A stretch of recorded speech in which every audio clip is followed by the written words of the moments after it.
Hello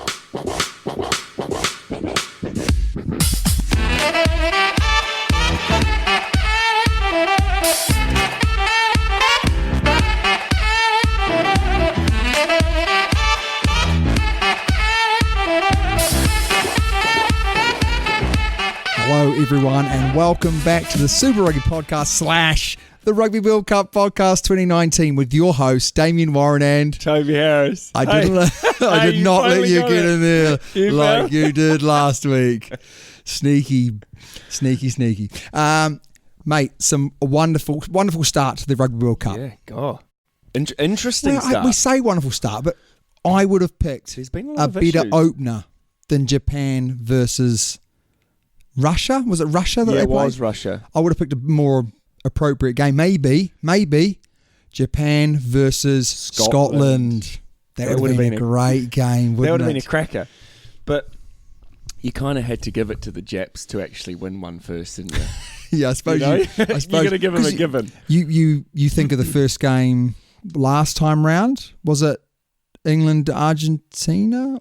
Like who played? I think it might have been England Argentina, and England won, didn't they? England won? Or did England just lose? I think they did just win, didn't they? Yeah. Anyway, there's been some great games. First of all, we're gonna actually look at those games and we're gonna give some reviews on them. Yes. For me, probably the highlight was the Australian versus the Fijian game, and it was a right tough tussle. Was that a highlight of yours? Yeah, I think it was great. It was that almost upset that I spoke about. That might be, unfortunately, it for the Fijians. Well, what are you looking like that for? They were in it for the first half. They were in it for 40 to 50 minutes. They were in it for 60 minutes. You think, if it wasn't for Reece Hodge, if Reece Hodge went off for a shoulder charge, direct contact to the head, then it could have been a very, very interesting game. Can I just say that the referees have had shockers? Well, that's something we're going to go on to a little bit later, but you're absolutely right. But it was a tight match. If Reece Hodge had gone off with a red card, I'm not 100% convinced Fiji still would have won. No, they wouldn't. It just shows that the depth of squad makes a huge difference because the Fijians did look good for a lot of that match. Other highlights, of course, was the New Zealand versus South African match. I think anyone watching that, the neutrals would have been a little bit of a dour second half, maybe. Yeah, it was a bit flat, but it was still tense. It was a good test match, as some would say. It was very tense for us watching, wasn't it? I was shaking all morning, and while I watched it, it was just I didn't enjoy watching it. No, this was a little bit like the final for me last year. Last World Cup. When Australia, even we looked quite comfortable, but even being comfortable, it wasn't very nice. It wasn't until Bowden Barrett scored that try. Really? That I was like, oh, thank God, we've definitely won it now. Yeah. We've definitely won it now. Apart from that, I'm not sure whether the first round of matches really brought to the table what we would have wanted. The disappointment might have been Ireland versus Scotland. Ireland did play well. Ireland played really well. Scotland did struggle to get anything going. Yeah. I saw quite a funny thing on the Facebook, and it went. The Scottish boys went out to training, and they sort of said to the police, "Oh, there's this funny white substance on the field," and then the policeman came out, "Guys, that's the try line." That's a good joke for you, mate. Well, it wasn't my joke. That's why. Yeah, they really struggled, didn't they? So I'm not sure whether Ireland were really impressive or Scotland were really disappointing. I think it was a mixture of both, maybe. Ireland were very clinical and they did the basics really well, and then Scotland just didn't turn up at all. Did you also notice that Sexton looked really skinny in that game? Chicken legs, eh? Yeah. And we've watched him many times before. Is that because he's been unwell? Is that because he's been injured? He hasn't been able to hit the gym? I don't know. But he did look noticeably skinnier. I know, yeah. How Maybe do you think he played? I think he controlled the game really nicely. I think that's the biggest thing with Sexton is how he controls the game. Yeah. And he gets his backline moving. And although they're not really the most attractive team to watch at the moment, they get the job done. They do get the job done, and they play a very stifling, suffocating game, which you just saw, everything that Scotland threw at them, which wasn't a lot, to be fair. No. Wasn't exactly the kitchen sink. They managed to cope with very, very easily, and then they did. They just turned the screws. And as you say, very good set piece. Yeah. And they just put pressure on. A little bit like I Wales. don't think I said great set piece, but thank you. And Wales are very similar. That's how they play. Who did Wales play? Come on. Georgia. Yeah, exactly. Not the hardest of games, but they did put quite a few points. A good amount of points on, yeah. So other games that we've got to go through was obviously the Fijian was a tight one. The French versus the Argentinian. That was a good game. That was a good game. And how well did France do? I mean, first half. It was the best first half that I've seen France play in a very long time. I would almost say here we go. Ever. No, you would not. I would. Oh, why would you say that? I just think that they just, they've moved away a little bit from these massive players, and it looks like they've gone back to playing some really nice, attractive rugby, and it's not all about having 25 stone almost forwards. Southern Hemisphere-esque style of rugby. Yeah, super rugby to a certain degree, and it went in swings and fits, or it didn't quite click at times, but I think sometimes it looked. It definitely clicked superb. First half, didn't it? First half of them, they looked amazing. Yeah. And that worried me. Did they tire? I think naturally they'd played so well first half, and they had the break. Yeah. And it gave, and we see it all the time, don't we? It is, they say it's a game of two halves, and it really, really was. That's quite cliche, but carry on. Yeah, it was cliche, and it's very, very true. And they just came out of the sheds, and there's no way they could play as well as that with that break in between. No, I agree. They almost needed to get rid of half time and just play on, didn't they? They did, yeah, absolutely. Samoa versus Russia, which was today, was a pretty brutal affair. Did you see the half-time score? Yeah, it was pretty tight. 6-5 to Russia. No one would have picked that. Imagine what that was paying at the TAB. Yeah, that would definitely be paying. Yeah, playing. A good amount of money. So imagine if Russia had. But Samoa's second half. Yeah, fantastic. Yeah, I mean, I think we kind of look at Samoa in a very nice halo way, that we love them to win and we love the way they play, but they're not really the team that they were in previous World Cups. I think the professionalism of rugby has moved away from them. Yeah, it has. And is playing into the Japanese hands a bit more. Even the Fijian hands, how they take their sevens very seriously. They probably have a little bit more access to some of their players through the year, which means they gel a bit better. But the Samoans are almost still, it's like the Tongans, they're thrown together. They're thrown in together to play. They're good mates, and they have a bit of fun. And sometimes... It's a bit like us, mate, isn't it? I don't have Apart fun from the with good it. mates part. But, sometimes that clicks, and sometimes that works. Do you know what's really interesting, going to the stats point of view, because over the Super Rugby season, what we picked out was that a key element of performance was turnovers won. Yes. And we almost, without exception, the team that won the turnover won the game. So I'm going to give you some stats, okay? So for the Australian-Fijian game, now Australia won this game. There was 14 turnovers to 12. So still pretty close, and it was a close game. Now, France... No, it wasn't a close game. It was a close game. What was the final score, Damien? I can't remember. It was like 40 points to 30. Something like that. No. But it was a close game. It was a close first half. All right, okay. So anyway, Australia won that narrowly. France, Argentina. Was that a close game? Was that close enough for you? Very close. There you go. That was close enough. 16 turnovers to 14. Right. A lot of turnovers there. New Zealand, South Africa. Was that a close game? Yes. Ish. Close-ish. Closest. So 13 turnovers to New Zealand, 18 turnovers to South Africans. Which I found very interesting, considering that you look at the loose forwards, or even the forwards of New Zealand, and how they've basically picked 4 loose forwards, and they didn't turn over as much ball as South Africa.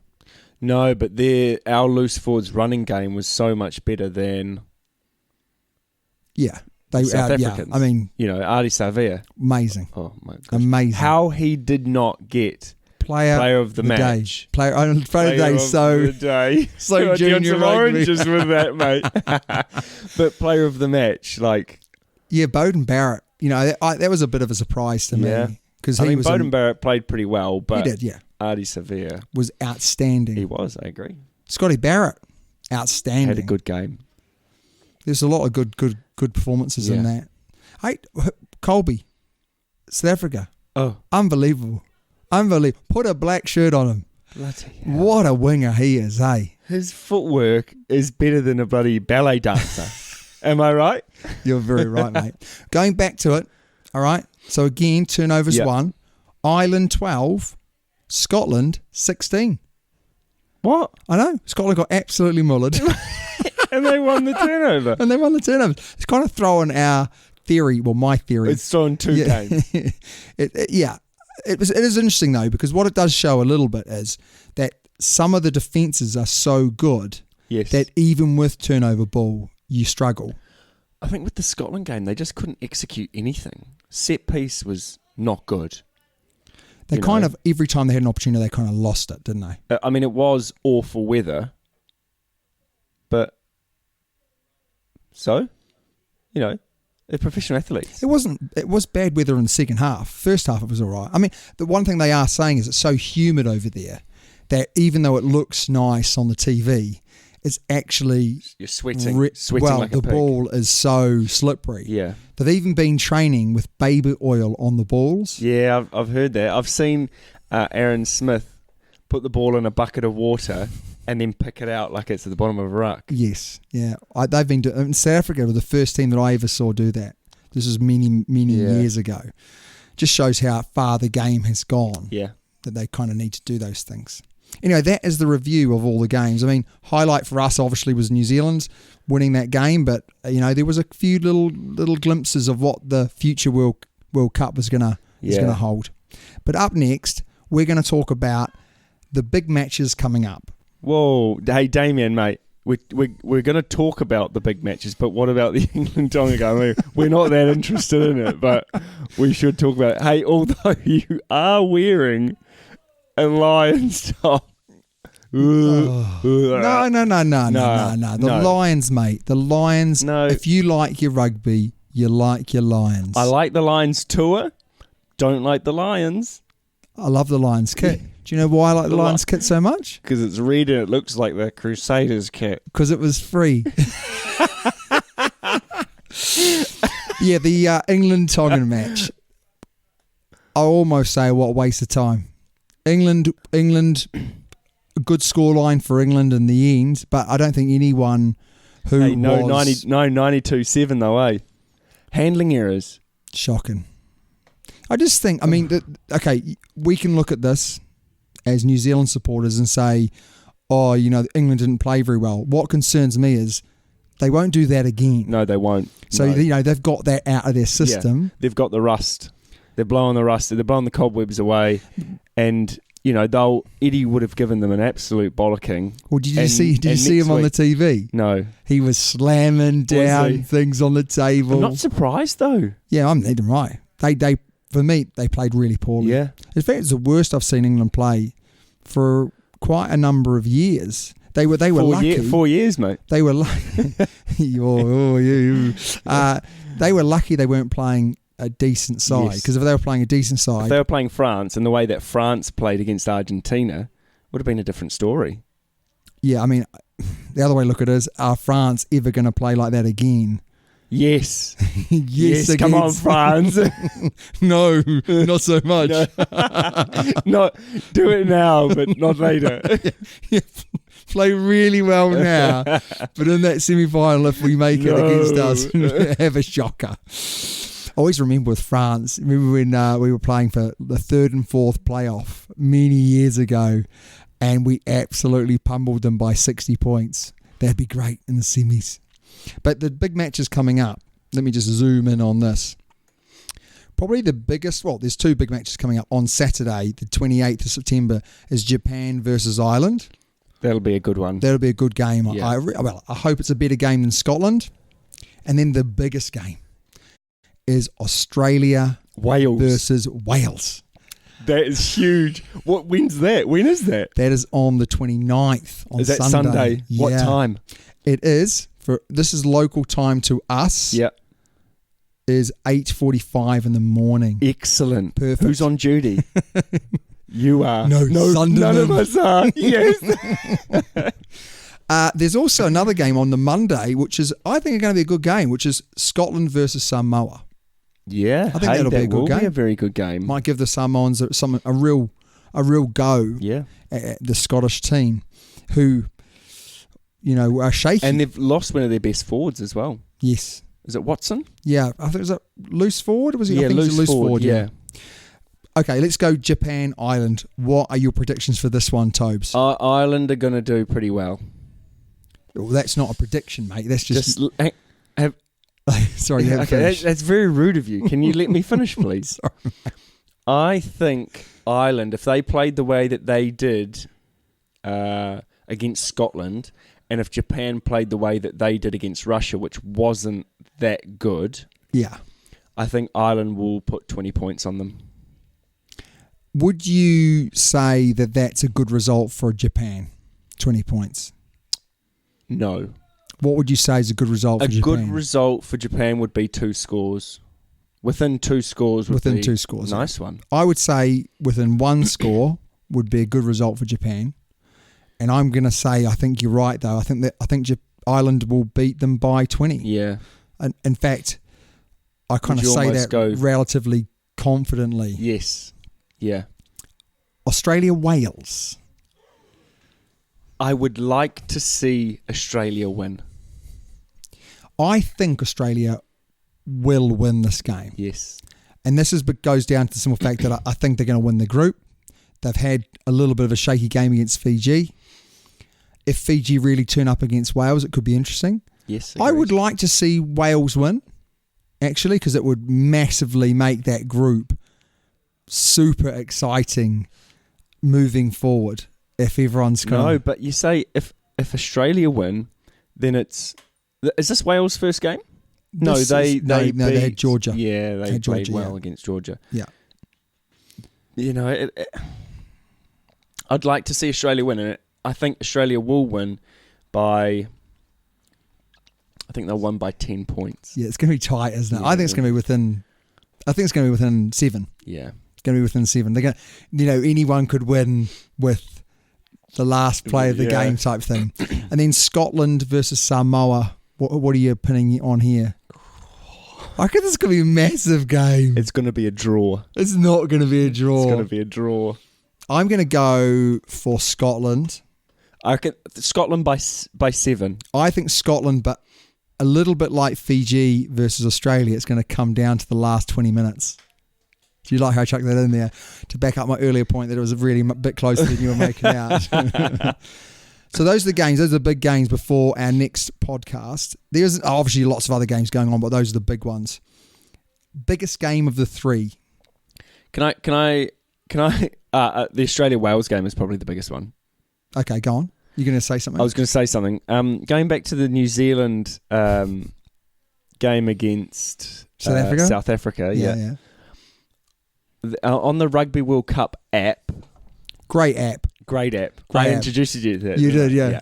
So there is like a game prediction.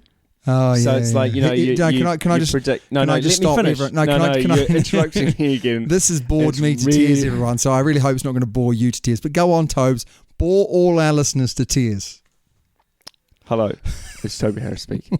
No, so you can predict obviously the score, and you get to choose the score line. Be quiet, and then you can pick the try score as well. And I picked I picked New Zealand to win by 10. Yeah, and George Bridge to score first. And you were absolutely bang on. Yeah. Which I was quite happy with. Well done. Cool, one game out of however many, You know the saying. Now, mate. You know the saying. Every dog has his day. Anyway, up next. No, I don't like your attitude. I can smell it. It's revolting. Up next, though, mate, we're going to talk about What's your biggest game of? Biggest game for me. I think I've just got a funny feeling about the Samoan Scotland game is going to be an absolute rip snorter. It'll be a humdinger, won't I think probably the biggest weighting is the Australian game against Wales, but I think the biggest. Is it though? Well, yeah, I mean, yeah, no, Scotland. I don't think it is. Yeah. Because if Wales and Australia, if one of them lose, it's not going to matter because they're both going to top the pool, aren't they? Or they're both going to get. Not first if one and of them second. gets beaten by Fiji. It's not going to happen. Well, though, is it? let's say Wales lose and then Fiji beat Yes, Wales. but the thing is that with the Samoa Scotland game, Scotland's already lost one, and if they lose to Samoa, yeah, that's huge. It is huge. You're right. They're in a very you're very right. sticky patch. You're right. And Japan have the potential as well, don't they? They do. That would blow that pool right open. It would. Up next, anyway, mate, we're going to talk about our biggest disappointment so far. So your three contenders, apart from me, Toby, is Scotland versus Ireland, Fiji missing out against Australia, or the England-Tongan match. Well, for a start, you just brushed over my comment about you being the biggest disappointment. For good reason. I think the biggest disappointment was the England match. Why? They just going into it, England, especially the English media, were like, "Bang, going to smash them." We've got a great team, all that sort of thing. Granted, they did smash them, but they didn't smash them, though, did they? Well, no, not what they should have smashed them by. No. But the thing is that the players who were playing, fantastic starting lineup, nothing. Yeah. Absolutely nothing. For me, you're right about that. I mean, I think every team's going to have a game like that in them. Scotland have definitely. I think that for them to have their poor game against Ireland was shocking. But I was loving the Fijians. I was right there with them. They played some great rugby. I think they were unlucky. They were unlucky, but it was kind of inevitable when they got that early lead. I always think with a team that's going to win out of nowhere, they always come from behind. They're always like 20 points down.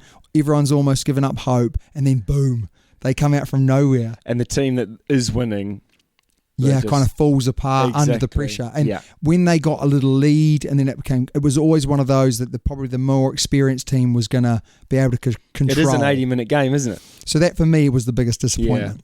Yeah. Okay, fair enough. Next question for you is, does rugby have a problem with drugs? And that question came from Bob Taylor from New Zealand, somewhere in New Zealand, mate. Does rugby have a problem with drugs? Honestly, I don't really know. But the thing is that South Africa have been pinged, haven't they? Their winger got pinged. Yeah, but also their kids at school, mate. Oh, really? Their kids at school are getting pinged. Oh, in South Africa. I think we do. I'm not saying it's a big problem at the moment, but it's money. It comes down to money, right? Yeah. As soon as you have money involved in sport, then they're looking for every little element.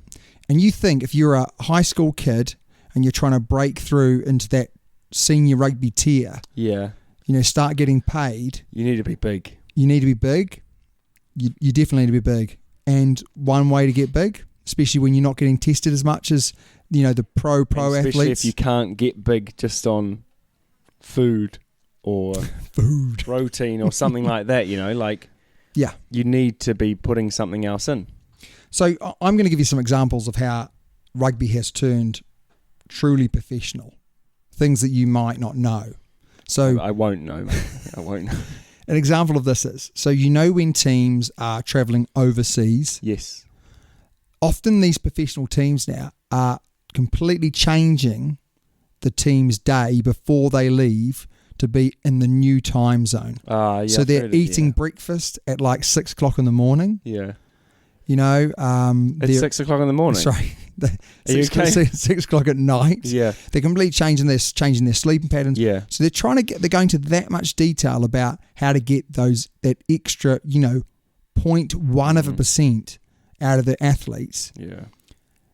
it's only a matter of time before potentially coaches are trying to get ahead of the game. And but like athletics. Like athletics, yeah. Exactly like athletics. Yeah. You're one step ahead of the drug guys. Yeah. Aren't you? And that's... Yeah, I mean, the testers are one step behind. Yeah. It's only when they kind of catch up that the athlete... I mean, there's lots of supplements that professional athletes will use now that will be banned later. So they're currently using stuff that will be banned in the future. Yeah, I agree. Because it will be proven to give them an unfair advantage. But then let's say an athlete has done that and they're coming towards the end of their career and they get pulled up on that. I think that, you look at it and you say, if you're playing for Wasps or you're playing for the Crusaders or you're playing for the All Blacks or England or whatever, you've got good advice around you. Yes. I think the people that get picked up on it are the ones that don't have good advice. So those people that don't have good advice are taking stuff that they will get pinged for, whereas people that do have good advice are taking stuff that they won't get pinged for. Yeah. Cunning, eh? Yeah. Got to be cunning. So I do think there's a massive drugs problem. I didn't know there was that going on in South Africa. In professional sport. Yeah. Rugby's been professional for actually not really that long. No.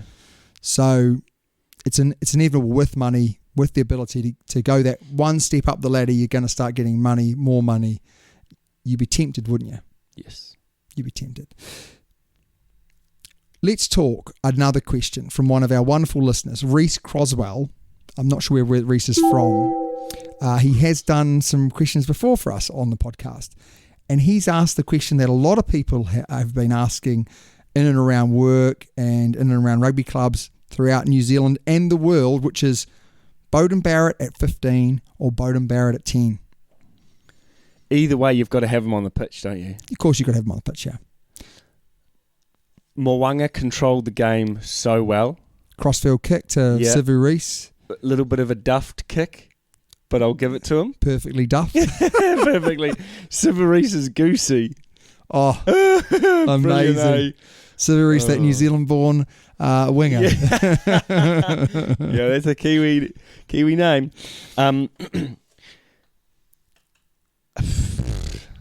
Do you know the interesting thing here is I've racked my brains. I mean, I'm a big fan of Richie. I'm also a massive fan of Beauden Barrett. Yeah. I actually think Beauden Barrett suits 15 more. I think he's amazing at 10. He controls the game well from the back. Yeah, he does. And I think he's a lot, like you said a good point about Ryan Crotty. Did I say a good point about Ryan Crotty? You did. I can bring it up soon. But I think Beauden Barrett is a talker. Yeah.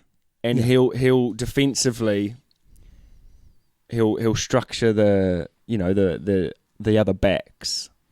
And I think in both probably he's even better in attack. Yes, talking in attack. The interesting thing for me is you look at the teams that try and play attractive rugby. Now Scotland try and play attractive rugby. Yeah, it didn't work. They didn't work, but they have a double pivot as well. Yes, 15 and 10. Yeah. Okay, possibly a very good double pivot that should have made hay with the sunshine, but it didn't. Does France have a double pivot? France? I didn't really pay much attention to that. No, neither did I, to be honest. I'll have to have a little look. But definitely Japan, definitely have a double pivot. England. Okay, now some might say England don't try and play. I think they do try. I think they are, especially with forward in there. Yeah. They've got forward Farrell and their 15, their fullback, Daly, triple pivot, mate. They're all good. They're one ahead of us. So those are the teams that try and play that attractive style of rugby. And you could even argue that South Africa have a double pivot as well with Pollard and Willie LaRue. Mm. So do South Africa try and play an attractive style of rugby? Not really. Not as much. Not as much. So I think they can do. I think we have to. Yeah. I think you've got to have Richie Mo'unga at 10. But then who's your first 5 cover if one of them gets hurt? Well, that's their biggest problem. And the biggest problem is, let's say Beauden Barrett. Yeah. You go Beauden Barrett and you go Smith at the back. Yeah, you would, yeah. But then you lose your double pivot. Yes. Because he's been proven not to be able to act in that role. Izzy Dag did that beautifully, the double pivot. People think that we've been People think this is new for New Zealand. This is not new. They've been doing this for years. Yeah. But it's with the real quick defence that you actually end up needing 2 fly-halves almost. Yes. Playing. Damien McKenzie would have been fantastic in that area. Him and then you wouldn't have World Cup. needed to have Richie in there. Wow, that would imagine him on the bench, eh? The excitement machine. You got to make do though, don't you? Got to make do with what you got. So I'm going to say he has to play at 15. Yeah, I agree. Has to play at 15. Yeah. I think the more of the key actually is for New Zealanders, can they break down teams not off turnover ball? And that's the reason why you look at how they're selecting their team. They're going double pivot, but they're also going loads of loose forwards playing in their pack. They've said to their props. I mean, they dropped, their best scrummager, for the sake of you can't pass the ball. Yeah. Owen Franks. Fair enough, though. They'd warned him. Yeah. They've been saying all season, but it was pretty brutal, isn't it? Yeah. Again, professional sport. An example of professional sport. That wouldn't happen years ago. No. So, Reece, I'm going to say, unfortunately, Beauden Barrett has to go at 15.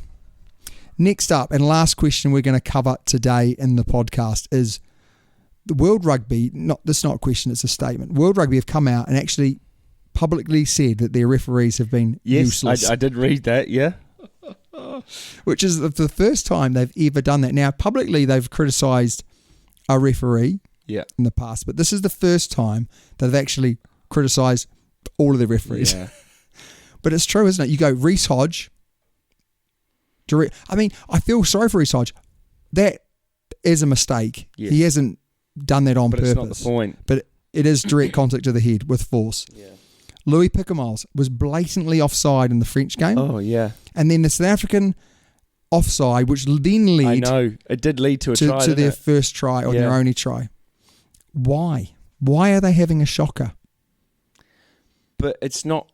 It's not the main... It's not always the main referee. The touch judges need to be held accountable as well. Those offsides should have been picked up. Oh, mate, I mean... From the flagsman. It is. The seeing the touchies having a shocker. But also the video referee. The video referee stopping the game at times. Yeah. Giving the on-field referees absolute rubbish to look at. Yeah. If they've stopped the game, they think that some of the stuff is worthy of stopping the game.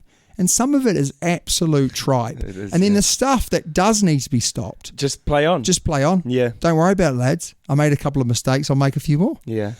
I think it's the TV officials' big problem. Chuck it back to the players.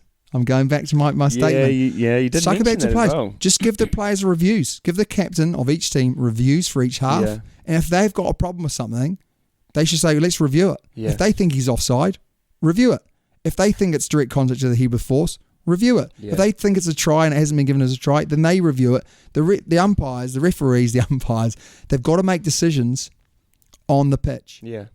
And they always make mistakes. It's one of the hardest games to referee. Get 2 referees.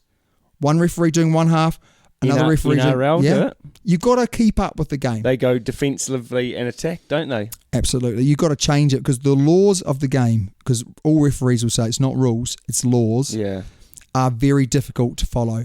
Well, they are. And it's a long game. What happens when you get knackered? You make mistakes. You make mistakes mentally, don't you? You stop communicating. So that's for players, let alone referees who are running around there chasing after that ball all day long. They are, yeah. All day long. And I think you need to very quickly look at it because it needs looking at. There's been too many mistakes made. But anyway, mate, that is the end of this week's podcast. I'm glad because I'm sick of hearing your voice. We need our listeners' help, We need questions. We need questions. We need your support on YouTube. Yes. We definitely need your support on the old potty. So go and tell your friends about us. Go and give them friends, family. Give them an early Christmas present. Boyfriends, girlfriends. Tell anyone. Yes. Your worst enemies. Hey, early Christmas present. Early Christmas Could give them a signed T-shirt. What they throw could do that one away. is a card. A card just was saying, you need to listen to these Muppets. Yes. You have to. If you want to send us an email, a question, it's superrugbypodcast@gmail.com. superrugbypod@gmail.com. Our Twitter feed is @superrugbypod. And our Facebook is what? The Super Rugby Podcast. There you go. So all of those. And I think... Please also feel free to send us stuff. Yes. If you'd like to send us something, just drop us a line. A local rugby club jersey, a pair of socks. Yeah, tickets to the final of the World Cup with flights and accommodation included. I mean, we'll come with you. But anyway, that is us done for a week. Another good week. I've got a new theme to play us out. Is it going to work? I hope so. Here we go. Anyway, all the best. See you next week.